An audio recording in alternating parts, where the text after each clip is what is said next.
கையல், இதுக்கு மேல நீ எதுக்கு பொறுமையா இருக்கணும்?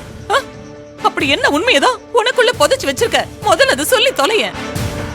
அவங்களுக்காக நீ எதுக்காக இப்படி கஷ்டப்படணும் கையல்? அம்மா நீ பொறுமை விடு. நீ இப்படி கூணி குறுகி நிக்கிறது என்னால பார்க்க முடியல கையல். நீ இந்த குடும்பத்துக்காகவே வாழ்ந்துகிட்டு இருக்கிறவ. அப்படிப்பட்ட உன்னை இப்படி காயப்படுத்துறத என்னால தாங்கிக்கவே முடியல கையல். சொல்லு சொல்லு, ஜோசியர் என்ன சொன்னாரு? நீ எதுக்காக போய் சொன்ன? என்ன உண்மையா இருந்தாலும் எல்லாரும் முன்னாடி போட்டு உடைச்சிரு. ஐயோ அம்மா, ஏமா நீயும் புரிஞ்சுக்க மாட்டேங்கிற? அந்த பொய்க்கு பின்னாடி ஒரு காரணம் இருக்குன்னு எனக்கு நல்லா தெரியும். ஆனா தனத்தால அதை புரிஞ்சுக்க முடியலையே. அம்மா, இவ மூளை தப்பு தப்பா யோசிக்குதே. நம்மள வளர விட மாட்டாங்கன்னு முட்டாள்தனமா நம்பிக்கிட்டு இருக்கா. அதான் பத்ரகாளி மாதிரி நிறுத்துங்க. நான் ஒன்னும் பத்ரகாளி மாதிரி ஆடல. நீங்க எல்லாம் தான் ஆடிட்டு இருக்கீங்க. சின்னது பெருசுன்னு எல்லாரும் என்ன கெட்ட மாதிரி பேசிட்டு இருக்கீங்க. நான் தான் உங்க எல்லாருக்கும் பிரச்சனையா இருக்கேனா? எல்லாரும் எனக்கு எதிரா பேசிட்டு இருக்கீங்க. இதுக்காக தான் நேத்து இந்த வீட்டை விட்டு போறேன்னு சொன்னேன்.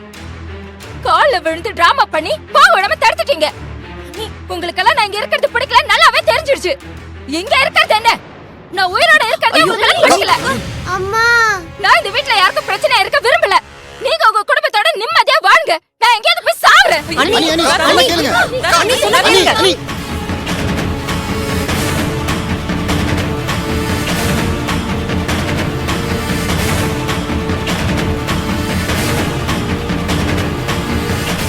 அம்மா,